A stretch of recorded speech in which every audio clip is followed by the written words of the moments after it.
I'm Healing Wolf from Healing Wolf Coaching, and I've walked through hell. In many cases, you take a walk through hell, you feel really alone. And I did. I had friends, I had coaches, I had advocates on the way. But all the same, it felt like a really lonely walk. So through really blazing, hellacious conditions. So I want to put out these videos, and other coaches put out videos too, so that you don't feel alone. You can be here with me, and you can know that you're going to get through this. So let's take a deep breath in, breathing in confidence, filling our lungs with oxygen, confidence, and exhaling doubt.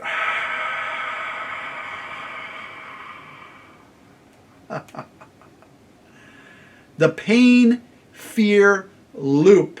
Why do they call it the pain-fear loop? What is the pain-fear loop? First of all, it's natural to fear pain. For pain to cause you to fear it, to not want it, to retreat from it, that's by ancient design. Back in the day when your ancestors were fighting in wars or living in tribes that were fighting against animals, large animals, and trying to kill those animals, killing those animals for survival. The animals were attacking them. Who knows? You could have been saber-toothed tiger tribe, and you're out with the saber-toothed tiger. So if the tiger scratches you, it's natural to fear that pain and to retreat from that if you can, get out of there. So it's by ancient design. So it's not your fault. There's nothing you need to do about that. The design worked well in ancient times, and it works well now. If you have a broken bone or you have some other issue, something's biting you, then yeah, it makes good sense to have acute pain. But if you have chronic pain that keeps going and you begin to fear it and wonder if you're going to get out of it, how long is it going to take? You have focus on that. You create this pain-fear loop where more fear creates more pain, because that fear is telling your unconscious mind essentially that you need more protection from some kind of predator. What predator? Well, it's the pain itself. The pain itself is feeding back into the idea of a predator. There's no predator. You look around your room, you don't see any tiger or crocodile. You don't see a fire. You don't see a flood. There's nothing happening that endangers you in any way. And yet mind says, oh, I need protection because there's fear happening here. And the fear is about the pain. So the more you fear it, the mind gets programmed to process fear as a signal. And then that creates more pain. And then the pain can ramp up over time, and can ramp up pretty quickly depending on how intense that fear is. That's exactly what happened to me. I wasn't too afraid. I went to the doctor, but then the doctor started saying things about how long the pain had been there, and let's take some steroid prednisone, let's do all this stuff, these scans, you're in the MRI, the X-ray, and over time the fear grew when the medical interventions didn't do anything. In fact, they made it worse because of the fear. So when we try to stop or fix the pain, or even feel angry or frustrated at pain, unconscious mind reads that as a threat and then creates more. So this is why, in my opinion, medical approaches rarely bring more than temporary relief. They rarely do. Because you might get a little relief from a little pharmaceutical.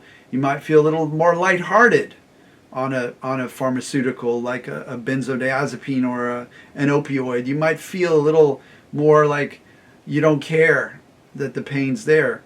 And that can help, depending on your relationship with your doctor, give you a little momentum to do the kind of work that I'm teaching you to do, that I work with clients to help them do.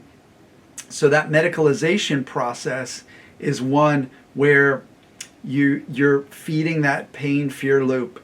The doctors say stuff, the doctors say different things, you get confused. You're like, why, if the one doctor said to do a shot or to take a steroid, this actually happened to me. The one doctor, the one physiatrist was saying, oh, you should do these things to lower your inflammation. Then the smarter doctor said, I don't know why that other doctor had you taking steroids, because I have your blood tests right here. Your CRP levels are normal, even low. So you don't have systemic inflammation. So why take a systemic steroid, right? So you're getting like, oh, wow, this doctor's trying this, that. I had 6 physical therapists until I reached the last one, who was a pain specialized physical therapist. All the other ones were having me do exercises, and they weren't explaining to me the process of fear around the increase of sensations that is a natural part of recovery. So that recovery response, which some people call flares, normal, so that's the pain fear loop. How do you break out of it? There's lots of techniques to break out of it. There's lots of things I work with my clients to do to drop that fear down. And the number one thing that we want to achieve here is to realize that even though you might be experiencing pain, chronic pain, that you're actually relatively healthy. You're actually, if you got checked out by your doctors, you're relatively healthy. And you are not harming yourself when you do things with pain. You're not, you might be hurting, but you're not harming. And that's a big distinction that can start to break that down. You can listen to recovery stories. You can learn about this whole process. You can read scientific papers like the Boulder Back Pain Study and realize that this stuff is coming from your brain, from your unconscious mind, and you can get better. So if you'd like to work with me to get better, head over to my website at healingwolfcoaching.com and sign up for a free consult call where you'll tell me what's going on, and I will tell you, in my opinion, the best strategy of how we're going to move forward to get you better. Please subscribe to my channel, give me a thumbs up, and comment. Let me know if you've experienced the pain fear loop and how you've done great work to get out of it. Maybe you have some tips that I've never heard of, and I'd love to hear them. So thanks for watching, and thanks for contributing to the community.